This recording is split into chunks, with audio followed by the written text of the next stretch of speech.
It's time for Nicaraguan Name That Movie with Adam's buddy Oswaldo. See if you can guess which movie this famous line is from. Rommel, you magnificent bastard, I read you book. If you said Patton, Rommel, you magnificent bastard, I read your book! you're correct. Now, back to the show.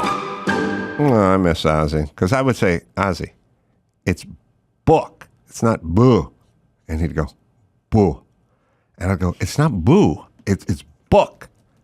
Boo. Book. Boo. And then I would get angry because I realized I said it both ways. And that's when I would get angry because I'd be like, people would tap me on the shoulder and go like, in their culture, they don't. Yeah, I don't say boo, but I'm saying it. I'm saying it the wrong way, but I can do it. I read you book. Let me hear it again. I read you book. Yeah. Oh my God. I was just talking to Dr. Drew about my old barber. I don't think I was talking about it on this show. I was talking about it with Dr. Drew. He was telling me he was trading in his Bobo for a Sav. And I was like, your Volvo for a Saab? And he said, yes, my Bobo for a Sav. And I was like, no, it's Volvo. Bobo. Volvo. Bobo. Okay, forget that one. Let's go with the Saab. Sav. No. Saab. Sav. I go, well, you can say V's and B's. You're saying Bobo. Now use that B and put it on the end of your Saab. Sav. No, Saab. Switched. Bobo. I was like, you're doing both.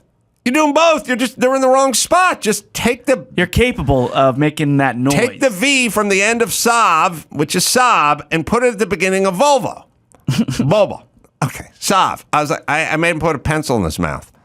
I made him put a pencil like, sideways in his mouth. I was looking at him to through the torture mirror. him. He was cutting my hair. And I was like, now say it. Like, Volvo. Sav. It kind of worked putting the pencil across his mouth. I mean, he was a nice guy. Yeah. I don't know what he got. You weren't. Yeah, I wasn't. Trade this Bobo in for a Sav. Jesus Christ. You can say them both. Just put them in the right place.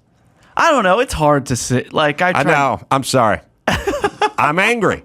I'm angry because I'm going back and forth each direction.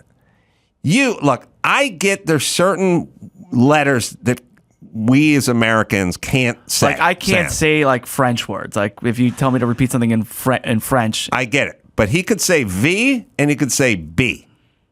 He could. He just wouldn't put it in the right spot. Okay. Anyway. All right. Well, speaking of getting those tattoos to show how much weight you've gained, Emily Blunt is actually under fire from an old interview that she did over a decade ago. So the social media clip resurfaced of her mocking a woman's weight. She recalled this experience when she went out to eat at a local Chili's restaurant while shooting the film Looper. So here's the clip from the Jonathan Ross Show. You go to Chili's, you can see why so many of our American friends are enormous. Because I ordered a starter once and it was like 4 mini burgers and they were as big as proper burgers. Yeah. Well, the girl who was serving me was enormous. You know, I think she got freebie meals at Chili's. Nothing wrong with that. And she comes up and she goes, did anyone ever tell you look a lot like Emily Blunt? And I said, I have heard that, yes. And she went, are you Emily Blunt? And I went, yeah. And she went, what are y'all doing here? So this clip's been making the rounds again. So Emily Blunt had to go apologize. Does she, though? Well, she didn't have to, but she did. My argument is don't. I know that your argument. We're now taking lap 2 around Retard Park. All this stuff Israel launches their counteroffensive and you're completely off the news the next day. Right. That's all. We forget.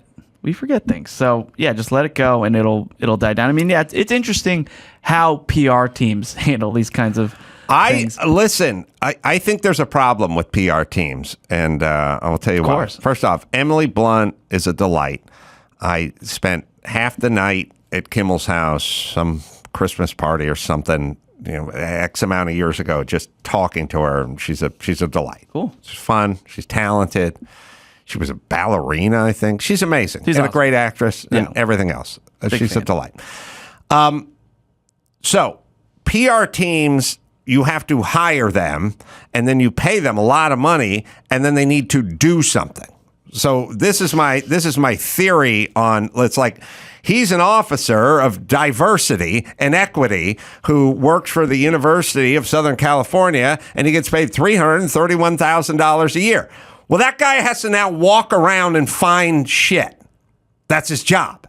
You know what I mean? And the shit may not have been anything. Right. But he's going to find it because that's his job, and then we'll have many more issues involving diversity and race on campus and problems because we appointed somebody to be in charge of finding those problems, and he's finding them. So publicists, anybody, Kathy Griffin having a press conference after the whole thing with Donald Trump's ketchup head and breaking down and crying, they're trying to kill me and stuff, that ends up getting much more press than the actual event that got her the shitty press 5 days earlier. Yeah. We're already talking about something else. We've moved on. But now everyone has to make an official comment. What they don't realize is you wait 2 days, we're done. We've moved on. Whatever it is. The insane part is like, ABC's got to fire the host of The Bachelor. No, they don't. Just give it 2 days and it's gone. Just no comment. We're done. You think we're going to keep... Oh, it's been 2.5 years. You think we're still, why does Chris Harrison have a job? This is an outrage. Or are we just done? On to the next. Yeah. 72 hours of silence, done. But these guys are playing from a playbook from the year 2000. That's what these puzzles. I'm going to write a retraction, an apology. Mm-hmm. No, you're still fired. We still hate you. And now there's more bad publicity because you've backpedaled. Yeah. And you've essentially admitted you were wrong by apologizing. You've admitted that you did something wrong by apologizing for it. I had an argument with my mom once that was like, it was like 9 hours long, where she's like, just apologize. And I'm like, I'm not going to apologize because that means I did something wrong and I didn't do something wrong. And she was like, just apologize. So good. It was a great use of both our times. Now looking back on it, in hindsight. So don't say anything, but the publicist gets $5,000 a month from the celebrity. So what's the publicist going to say? What's the crisis team? Like, I am paying this crisis team. I'm paying this publicist. Okay. Emily Blunt, what should you do? How about chillax? Yeah, don't do anything. And do nothing. Okay. And then something flares up 18 months from now, and I call you again, like, what's up? And I go, don't do nothing. No, we're not going to release a statement. Don't release that. I'm not going to craft something. I'm going to put your name on it. We're not doing anything. Just do nothing. Well, how long before Emily Blunt goes, what the fuck am I paying this person $5,000 a month for, who keeps telling me what to do? Nothing. And a diversity and inclusion officer who's just sitting on his fucking desk like the Maytag man going, I looked for racism on Monday, but I didn't really see anything. How long's that guy got a job? So you think they're just acting they're just doing something? There's motion? These publicists are like women in their 60s who are looking at let's put it to you this way. If you would have talked to most Americans, or maybe American Jews or whatever, 20 years, in the same year, the year 2000, they go, Hamas, what do you want to do? Well, we should reason with them. They want to raise their kids in peace and harmony. Give them a little bit of land and give them their own thing, and build a hospital, and because they're peace-loving people, just want to raise. Now you realize, they're fucking terrorists. You have to destroy them. You have to kill them. You can't work with them. You can't live with them. You can't reason with them. It's the same with this. They're playing from a playbook that's 25 years old that goes, look, you have to just issue an official statement that talks about regret and stuff. And the people still do it. And all we do is bring up the story a second time. You can't even think of the stories where they said something and the person went, nah. Just, by the way, don't even say go pound sand or fuck you or I'm not walking back. You just say nothing. It's like arguing with your wife or your kid in a car. Try saying nothing for 3 miles. See if that argument doesn't just just say nothing. Fade away. It'll just go away. Fade away. Or you can answer back. And now we're going to argue from here to Yosemite. Well, she issued an apology to people. She said, quote, I just need to address this head on as my jaw was on the floor watching this clip from 12 years ago. I'm appalled that I would say something so insensitive, hurtful, and unrelated to whatever story I was trying to tell on a talk show. Well, was it making fun of fat people? No, or was it the hillbilly part? It was the hillbilly part. Yeah, like I think she was just trying to showcase her hillbilly accent personally. Well, also what people don't understand is you're on a talk show and you're trying to entertain the audience, so you're going to say things that are a little bit heightened. Yeah. So she said, it happened. I said it, and I'm so sorry for any hurt caused. I was absolutely old enough to know better. I think she was like 27, 28 when the clip happened. But having to apologize for something you said in your 20s. Oh, my God. Can you imagine? Oh, my God. If you've been able to film me when I was in my 20s, oh, my God. I mean, well, first off, I wouldn't be canceled. I'd be assassinated. It'd actually be, and it would be from the American government. It would be like an official, like I'd get droned, like a terrorist in a motorcade. Yeah, in Yemen. Yeah. That's and no one would shed a tear. Jon Stewart is in the news right now because they just canceled his show. Apple canceled the third season of The Problem with Jon Stewart. They were set to begin taping in a couple weeks, but then members were informed about the show's fate on Thursday. Sources say it was because some of the topics that they're going to hit was China and AI, and this is Apple. Oh, yeah. They weren't happy, so due to, quote, creative differences, they decided to cancel the show. Also, some of the guests that he had planned, I don't know who they were, but that's what they said. So, Jon Stewart, third show, axed. Third season. That's interesting. I mean, look, everybody, I don't want to sound, trite, but just follow the money for everything and follow the money. I mean, it's sad. And so what it is like when I was young, it was easy to follow the money because like, oh, that guy's smoking the cigar with the pinky ring and the 3-piece suit. Don't buy it. Don't listen to that guy. He's a big oil executive. He just wants the land. He's going to throw the indigenous people off the land and start punching holes in it. And it was easy.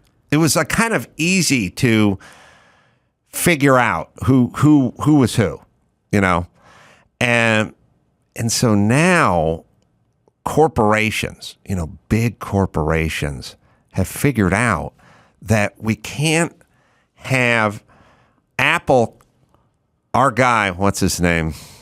The lead over there at Apple. Oh, yeah. Tim.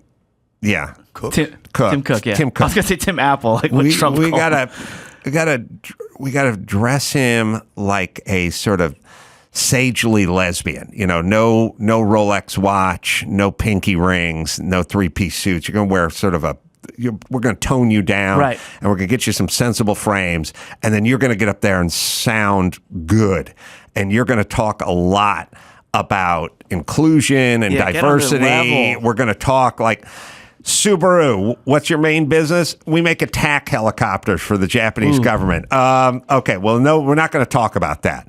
We're going to show lesbians in station wagons with puppies. The dog's driving the car. And he's talking about love. I love it. All right. And are we going to talk about warranty or powertrain warranty or rust? No. Nothing. We may not even say Subaru. We're just going to have... Yeah, we're not fueled by gasoline. We'll be fueled by... Steve, is there such thing as a lesbian dog? Because we're talking about this. Oh. Okay. Well, if there is, We're going to have the lesbian dog driving the other dogs, and they're going up to rescue a dog in the forest somewhere. Yeah, okay, but we're not going to talk about durability, gas mileage, or and we're certainly not going to bring up attack helicopters that we make that fire missiles and kill people. Okay, none of that.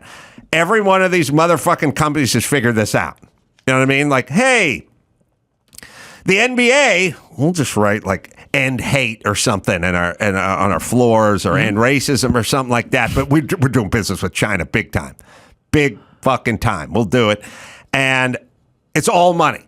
It's all money. But the money, when I was a kid, it was easy because everyone's like a cartoon character. And then, like I said, it's like NBA. What do you got to do? Apple, what do you give money to Black Lives Matter? Well, how do you know where that money is? It doesn't matter. Just give them the fucking money. And Black Lives Matter. They want inclusion and the diversity and stuff. Yeah, and they want a nice house in Topanga Canyon, and fuck the Israelis. So what do they want? It's all it's all Ellen. It's all Ellen. Everything is Ellen. Look at her dancing. Look at her dancing. Look at her dancing. Yeah, then she goes backstage and throws a coffee pot at an employee, right? But we're so fucking dumb. Doesn't matter. Look at Tim. I love her. If Tim Cook started showing up in Armani suits with like a pinky ring, smoking, we'd be like, I don't trust Apple anymore. I don't trust. No, sensible sweater. Mm-hmm. Remember, you're gay. Just get up there. Nice, sensible haircut, good frames. Just go up there and speak in soft tones, talk about inclusion, and then we'll just go fucking farm everything out to China. Yeah. Okay. And Hollywood. You do the same thing. You just talk about inclusion and diversity, and look, we got an American Indian chick. We're going to nominate her. We'll give her the award. You guys all stand. And meanwhile, we won't fuck with China. Well, it's big business for us. Don't say anything about China. You can't make any moves. You can't. So you can make a documentary about, how bad the water is in Michigan, and you can make one about kids in cages on the border, but nothing with China. Yeah, don't touch nothing. China. Yeah, Steve Kerr, thoughts about everything that has to do with diversity and inclusion. No thoughts about China. Right. The zero Chinese. Nope. No China thoughts. Huh. All right. A lot of people in gulags there. Nope. No thoughts. Okay. Everyone, it's a fucking scam. It's a scam. Otherwise they wouldn't be running their commercials this way. Jesus Christ. You got to catch on. Yeah. Everyone, wake up. It's all fucking. It's all a fucking scam. But what I'm saying is it's not a scam, it's money. So Tim Cook can say whatever he wants, but he wants money. Right. And the NBA can say whatever they want, but they want money. And Subaru can say whatever they want, but they want money. And they realize it's easier to make more money if we shift from talking about powertrain warranty to talking about puppies. Yeah. Because America is getting soft and they're fucking dumb. So we can fool them with all of it. Everything. Pfizer's figured it out. All of them. They want money. But they're picking a non-money angle to get money. And we haven't figured them out. The guy's wearing board shorts and flip-flops. He can't be into money. Yeah, it's misdirection. Yes, that's the time we're living in. And that's why the people that want the most money do the most discussions about love and embracing all genders, and everyone is welcome at the table. It's all Oprah wants money. So she talks in a circle about bullshit, about inclusiveness and a seat at the table. And Michelle Obama wants money. So she talks in a circle about bullshit. That's the new world order. That's how you get paid. Yeah. You don't get paid doing what I'm doing. We're losing money. Yeah. All right. All right. Also, Dave Chappelle in the news. So he performed at the TD Garden Arena in Boston, and he started talking about the Hamas attacks. And also, so the paper, Wall Street Journal reports that Chappelle said the U.S. was guilty of aiding the slaughter of innocent civilians. Said, war crimes were occurring. He also criticized the Israeli government for cutting off supplies to Gaza's population, blocking humanitarian aid. But he concluded by saying that two wrongs don't make a right. Some members in the audience shouted "Free Palestine," and people walked out. People left because he was talking about. He was saying some pro-Israel stuff. I don't think the brothers love the Jews. Maybe it's just me. But, so here's the thought. him. I mean, yeah. Oh yeah, one person wrote. Sorry, but I meant pro-Palestine stuff. So he said one person wrote, "quote The audience was cheering Chapelle on during this tirade. I was sick. We were sick. I turned to my friends and wife and said, I think it's time to go. He walked out and met up with many other Jews leaving the show. Never in my life have I felt so unsafe and so fearful of what I was witnessing." Well, so were there jokes in there? You know, and what I'm saying is like Chapelle has become a deity in comedy, and I don't know if that's a good thing, because I think you need some enemies in the wild. You know what I mean? Like, here's my theory. My theory is like Lori Lightfoot. She's the black lesbian mayor of Chicago, right? Mm-hmm. She gets busted for locking everyone down and then getting her hair cut, right? What's her answer? I care about my hair. Fuck off. She doesn't have enemies in the wild. Who's going to take her down? Who's going to say something? You'll be called a racist and a bigot and whatever else, right? Dave Chappelle has ascended to such a spot in comedy that I think he just walks out there sometimes and goes, I don't need to tell jokes. I'm just going to fucking start talking. Because it's like, you're here to see me, not see a comedian tell jokes. Like, my question is, why is he even drifting into this stuff if there's not a joke attached to it? Right. You know what I mean? I also believe he lights the cigarette as soon as he goes out on stage because there's a no smoking policy, and he dares someone to come in and tell him to fucking not smoke. You know what I mean? Yeah, he's setting a precedent already. He could smoke in the dressing room and then walk out on stage, but he walks out on stage and lights a cigarette. I don't know. This is, I like Dave Chappelle, and I think he's gutsy with a lot of his opinions. I disagree with him on this one, and it's just a weird, it's such a cut and dried situation that it's just weird to be on any side of it that's not Israel. It just is. They're the only sane people in that entire region, and the other side does not want to live in harmony with Israel. They want them dead. That's it. We don't need to discuss anymore. Now, we can talk about, well, but what about innocent civilians? Well, this is a risk you run when you are homicidal maniacs and you would like the other side dead. And you put all your munitions in hospitals and in daycare centers. That's what happens. Sorry, you're going to have to figure something out. You have to, the good people of Palestine need to rise up and not support or elect Hamas. It'd be like, what if the Klan was just running the United States? We elected the Klan to run the United States. And then my argument was, yeah, but they're not, most Americans aren't racist. I was like, yeah, we just stand back and let the Klan run the United States. And, we've elected them. But most Americans are just good, hardworking, honest people who are not racist at all. Yeah, but the Klan has been running the United States for 25 years, and they elected them. Yeah, but most Americans are good, honest, hardworking, God-fearing, without a religious bone in their body. And it's like, okay, but the Klan is running the United States. Right. I don't know what to tell you. Like, well, if that's how it was, then I would say, you know what? I think more people like the Klan in this country than I'd anticipated. That's what I would draw, and I will say the same for fucking Hamas. Okay? So now, here we are, everybody. Yeah. A friend of mine called me the other day, and he said that he trusts me and he needed me to try to explain this thing to him as simply as possible.